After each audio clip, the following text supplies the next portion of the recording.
Assalamualaikum warahmatullahi wabarakatuh. Nama saya Andy Muhammad Fareza. Jadi pada kesempatan kali ini saya akan menjawab beberapa pertanyaan yang diberikan oleh Sir Arif.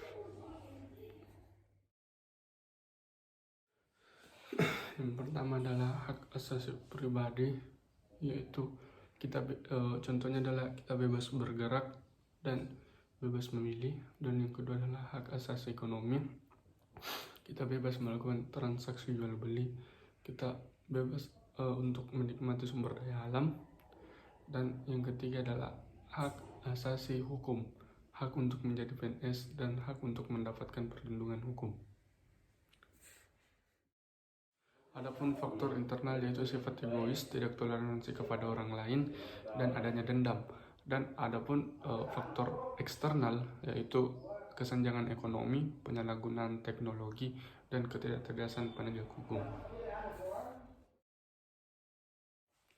Yang pertama adalah demokrasi revolusi kemerdekaan 1945 sampai 1950. Yang kedua adalah demokrasi parlementer, yaitu pada tahun 1950 sampai 1959. Yang ketiga adalah demokrasi terpimpin, yaitu pada tahun 1959 sampai 1966.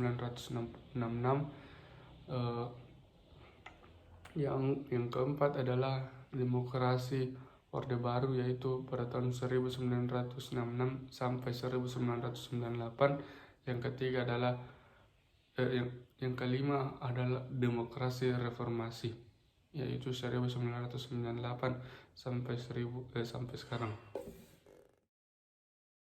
Yang pertama adalah demokrasi parlementer, yaitu kepala negaranya adalah raja atau ratu, perdana menteri sebagai kepala pemerintahan, dan lembaga eksekutif dan legislatif menjadi satu. Yang kedua adalah demokrasi presidensial. Kepala negaranya adalah kepala negara dan kepala pemerintahannya adalah presiden, dan antara lembaga eksekutif dan legislatif terpisah.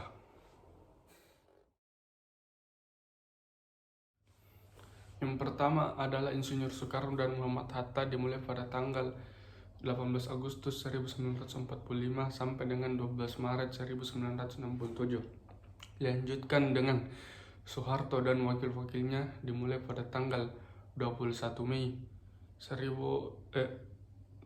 Maret 1967 sampai dengan 21 Mei 1998. Kemudian dilanjutkan oleh B.J. Habibie, Baharudin Yusuf Habibie, dimulai pada tanggal 21 Mei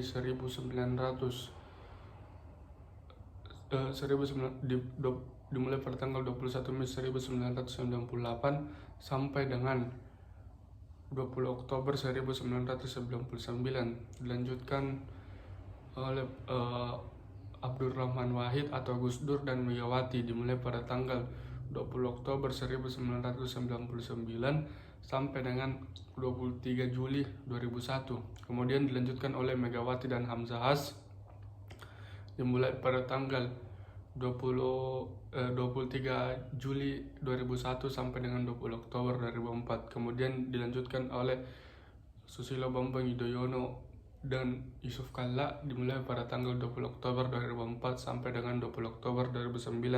Kemudian dilanjutkan oleh Susilo Bambang Yudhoyono dan Budiono, dimulai pada tanggal 20 Oktober 2009 sampai dengan 20 Oktober 2014. Kemudian dilanjutkan oleh Joko Widodo dan Yusuf Kalla, dimulai pada tanggal 20 Oktober 2014 sampai dengan 20 Oktober 2019. Kemudian dilanjutkan oleh Joko Widodo dan Ma'ruf Amin, dimulai pada tanggal 20 Oktober 2019 sampai sekarang.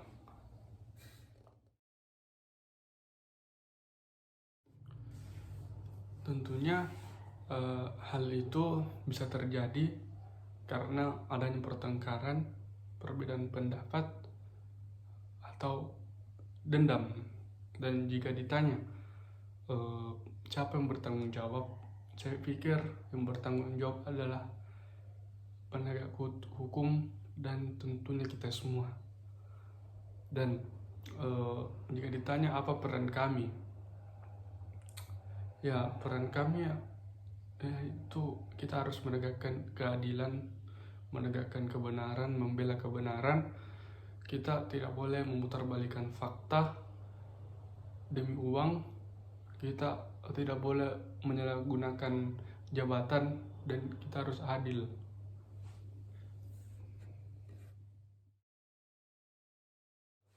Yang pertama itu di lingkungan sekolah, yaitu melaksanakan pemilihan ketua OSIS, melaksanakan pemilihan ketua kelas, saling menghargai sesama teman, tidak merendahkan satu sama yang lain.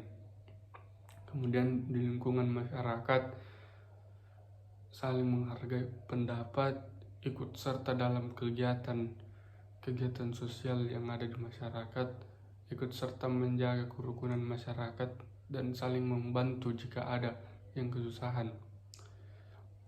Kemudian di lingkungan keluarga, kita harus saling menghargai sesama anggota keluarga. Kita harus saling bekerja sama. Kita tidak boleh membeda-bedakan sesama anggota keluarga.